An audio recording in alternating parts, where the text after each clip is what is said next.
தலைப்பு: the photo drama of creation. சிருஷ்டிப்பின் புகைப்பட நாடகம். பக்கம் 78. அப்போஸ்தல மரபு தொடருதல். போப்புக்கான தேர்தல்.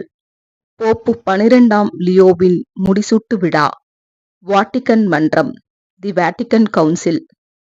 நமது நாளின் தெளிவான வெளிச்சத்தால் ஆதரிக்கப்பட முடியாத அநேக தவறான உபதேசங்கள் கடந்த காலங்களில் போதிக்கப்பட்டிருப்பதாக எல்லா கிறிஸ்தவரும் கூறுகின்றனர். கத்தோலிக்கம், புராட்டஸ்டன்ட் போன்ற பல்வேறு கிறிஸ்தவ பிரிவினரிடையே பரவி வரும் நல்லிணக்க உணர்வில் அனைவரும் மகிழ்ச்சி அடைகிறார்கள். ஆனால் இயேசுவை பின்பற்றுபவர்கள் தங்களுடைய சக மனிதரை சித்திரவதை செய்வதில் தேவனை கனம் பண்ணுகிறோம் என்று நினைக்கும் அளவிற்கு ஒரு மோசமான நிலைக்கு கிறிஸ்தவம் எப்படி வந்தது? 12 அப்போஸ்தலரைப் போல சபையின் கண்காணிகளும் பிஷப்ஸ் அப்போஸ்தலராக இருந்தார்கள் எனும் உபதேசமாகிய அப்போஸ்தல வாரிசு என்ற உபதேசத்தில்தான் இந்த மோசமான நிலை தொடங்கியது என்கிற மாபெரும் ஒருமித்த முடிவுக்கு வேதமானவர்கள் வருகிறார்கள். ஜனங்கள் இனிமேலும் கண்காணிகளை அப்போஸ்தலரின் இடத்தில் வைத்து போற்றக்கூடிய அதிகாரம் உள்ளவர்களாகவோ அல்லது வாரிசுகளாகவோ மதிக்கப் போவதில்லை என்பதை போப் 10ஆம் பயஸ் உணர்ந்து கொண்டார். பின்னர் அவரே மாறுபட்ட கருத்தை உடையவராகி சமீபத்தில் ரோம கத்தோலிக்கரை வேதாகமத்தை தியானிக்கும்படிக்கும் அப்பொழுதுதான் உண்மையான 12 அப்போஸ்தலரின் போதனைகளுக்கு கீழாக சபையார் வருவார்கள் என்றும் கட்டளை பிறப்பித்தார். ஆட்டுக்குட்டியானவரின் அந்த 12 அப்போஸ்தலர் பரிசுத்த பவுல் யூதாசின் இடத்திற்கு வந்தார். அந்த 12 அப்போஸ்தலர் மட்டுமே தெய்வீக அனுமதியால் சபையின் மீது அதிகாரம் பெற்றவர்கள் என்பதை யாவரும் படிப்படியாக உணர்ந்து வருகிறார்கள்.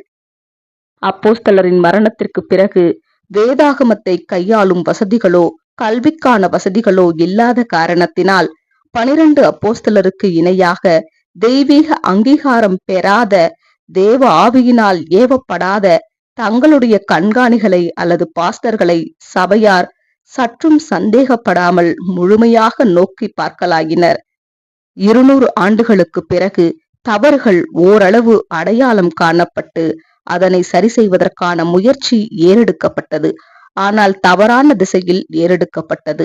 வெவ்வேறு கண்காணிகள் வெவ்வேறு விதமான முரண்பாடான உபதேசங்களை போதித்திருப்பது கண்டறியப்பட்டது. இந்த முரண்பாடுகள் பரிசுத்த ஆவியால் தூண்டப்பட்டவை அல்ல என்பது உணரப்பட்டது. ஞானஸ்நானம் பெறாத பேரரசர் கான்ஸ்டன்டைன் கிபி 325 நைசியாவில் அனைத்து அப்போஸ்தல கண்காணிகளையும் நைசின் மன்ற குழுவிற்கு அழைத்தார். சுமார் 1/3 பங்கு, அதாவது 384 பேர் அங்கு வந்தனர்.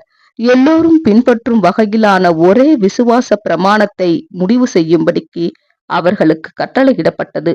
ஆனால் அவர்களோ ஓர் உடன்பாட்டிற்கு வராமல் மாத கணக்கில் வாக்குவாதத்திலேயே கழித்தனர்.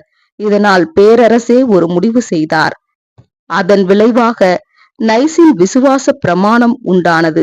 இதற்கு சம்மதிக்காத அனைவரையும் நாடு கடத்த வேண்டும் என்று பேரரசர் கட்டளையிட்டார். ஆமேன்.